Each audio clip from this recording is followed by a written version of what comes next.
I wanted to make this video because I did film a little bit of footage while I was flounder gigging last night. And it was some really cool footage that I decided I wanted you guys to see. I thought there was some interesting stuff there and some good tips about flounder gigging, which I don't do a whole lot of, but I do it some. So I wanted to kind of give you some tips and also show you the gear I'm using. And if you want to get into flounder gigging, here's how to do it.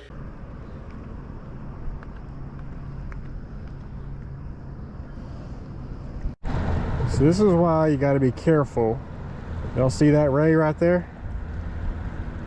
Right there is a stingray right there. I can see his barbs back there on that side. That's why you got to be careful wade fishing. I'm flounder gigging right now, and I'm looking for flounder. And when I saw that ray, at first I thought I had me a flounder because his eyes were close together, you know, like that. But on further inspection, it wasn't a flounder, it was a ray. And I'm glad I saw him before I stepped on him. Now, usually when I flounder gig, those rays will actually get out of your way pretty fast. Like normally they leave long before you actually get to them, but he did not. So pay attention when you're wading.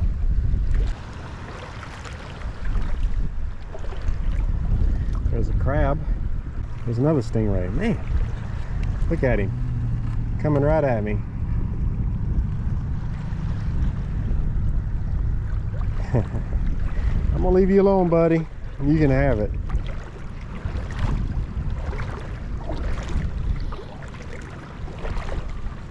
This is why I'm wearing rubber boots right now.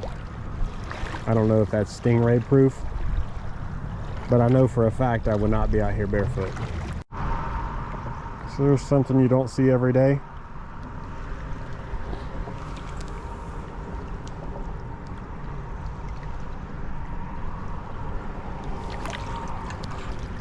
Okay, everyone, I see my first flounder, and he's your baby. Here's a little baby. You don't see that little baby flounder? Or see that little baby flounder? Watch, I'm gonna spook him. Pshoo! Gone.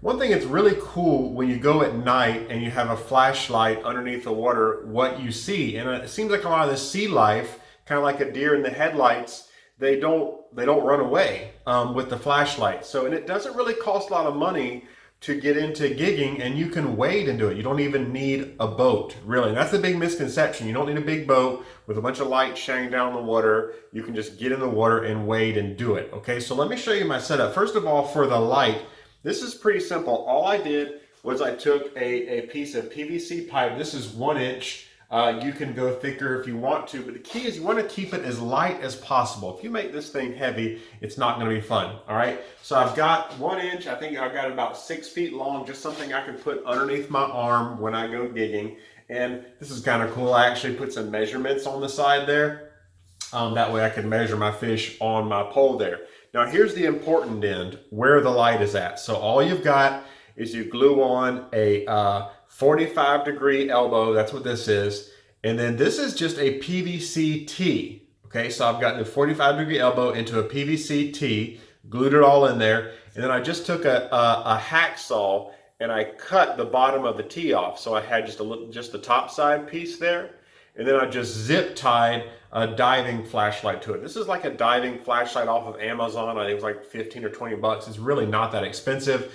The battery goes in the back there, and it's got some waterproof rings on it. And it's a really, really bright light. And it uses a rechargeable battery just like this. And you can actually get the little charger that uses a cell phone plug to go into the wall, and you can just recharge that battery and fish with that. Now, prior to using the diving light, I did something that was even, I guess, more low-tech. I bought a jar of olives, like a glass olive jar, and I just dropped in one of these flashlights. This is just a regular old flashlight, just a small flashlight that will just barely fit in the olive jar. So you can turn it on, drop it in the olive jar, screw the lid on the back, and then I zip tied the olive jar to the bottom, and that works too. The problem is, over time, the watertight seal on the olive jar will give way, you will get water, and you'll eventually destroy some flashlights. But that is a way that you can do it as well, okay? So that's my light setup, and all I'm gonna do when I'm gigging, I'm right-handed, so I'm gonna gig with my right hand. This just goes underneath my armpit, just like that, and then I hold the light down underneath the water, and I do a sweeping motion. So this is gonna be down like that underneath the water, and I'm doing a sweeping motion, as you'll see in the video. And what I like about having a light underneath the water is there's no bounce back. Like you'll see in the video, the images are very clear. And it's not, you know, it's just a regular old GoPro camera, but you can clearly see under the water because there's no refraction, no light rays bouncing back at you when you put it under the water. Now here's where you're gonna have to spend some money when it comes to flounder gigging. The gig itself. So this one came from West Marine. As you can see there, it's pretty serious stuff, okay? Now, when I first started flounder gigging, I got a wooden, like, broomstick handle, and I glued on, or screwed through at the end, a frog gig little tong, okay? Little frog gig fork here. That works for a couple trips, but the rust will eat through that so fast. I mean, I would be surprised if it lasts you a year, really. So you can do that if you're just entry level. If you just want to get into it, you can give that a shot, okay? But I'm telling you, the tongs will start breaking off. The whole thing will break off. The wood starts to rot very quickly.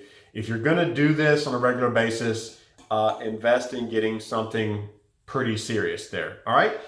So that's my gigging setup, guys. I think that was all I wanted to show you today on how to do it.